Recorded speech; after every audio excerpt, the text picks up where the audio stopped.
Salam Bapak Ibu semua.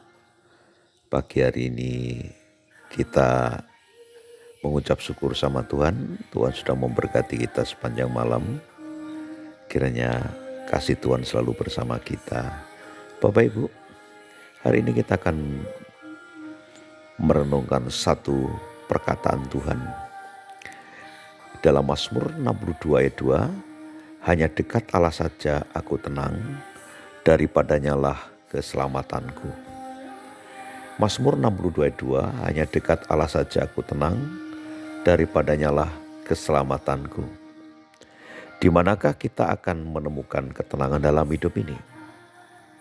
Banyak orang berpikir bahwa hidup tenang hanya akan mereka rasakan ketika mereka punya uang banyak, deposito banyak, tanahnya luas, kebunnya banyak, punya satpam yang menjaga rumah 24 jam non-stop.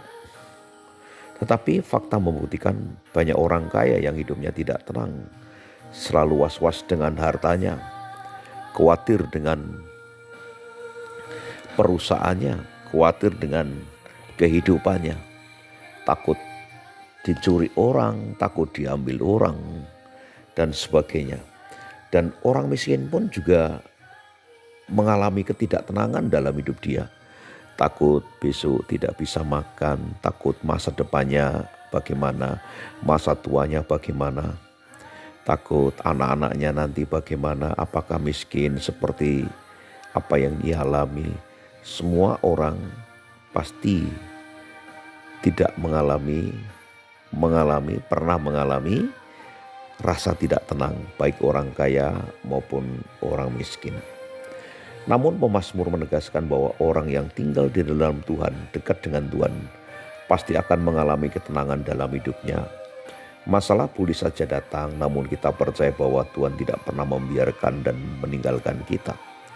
Alkitab menulis janji Tuhan berkata begini dalam Ibrani 13 ayat 5. Aku sekali-kali tidak akan membiarkan engkau dan aku sekali-kali tidak akan meninggalkan engkau. Hidup dalam ketidaktenangan, kacau, khawatir, cemas, panik adalah hal yang sangat disukai oleh setan. Sehingga orang tidak tenang dalam hidupnya pasti akan mengalami kesulitan untuk berdoa dan fokus kepada Tuhan. Itulah sebabnya Rasul Petrus berkata gini, karena itu kuasailah dirimu dan jadilah tenang supaya kamu dapat berdoa. Doa yang lahir dari hati yang tenanglah yang dapat merasakan hadirat Tuhan. Ada beberapa hal yang perlu kita renungkan pada pagi hari ini.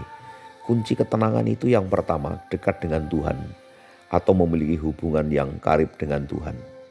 Ini berarti kita tidak meninggalkan jam-jam doa dan juga ibadah kita. Daud adalah contoh pribadi yang sangat dekat dengan Tuhan. Betapa disenangi tempat kediamanmu ya Tuhan semesta alam, sebab lebih baik satu hari di pelataranmu daripada 1000 hari di tempat lain. Lebih baik di ambang pintu rumah Allahku daripada diam di kemah-kemah orang fasik. Nah ini saudara. Nah inilah yang sering kita alami, bahwa kita merasa bahwa ketenangan kita dan sebagainya itu terletak kepada sesuatu. Ketenangan kita sebagainya itu terletak kepada apa yang kita genggam, apa yang kita punyai. Kita bersandar kepada kekayaan, kita bersandar kepada apapun. Sebenarnya itu hanya dampak kamuflase saja, istilahnya tidak menjamin itu semuanya. Nah, kita harus melihat kunci kedua, punya penyerahan diri kepada Tuhan. Artinya kita mempercayakan hidup kita sepenuhnya kepada Tuhan. Daud berkata begini dalam Mazmur 37, serahkanlah hidupmu kepada Tuhan dan percayalah kepadanya dan ia akan bertindak. Itu dia Pak. Ibu, serahkan hidup di dalam tangan Tuhan. Mati hidup kita ada di dalam tangan Tuhan.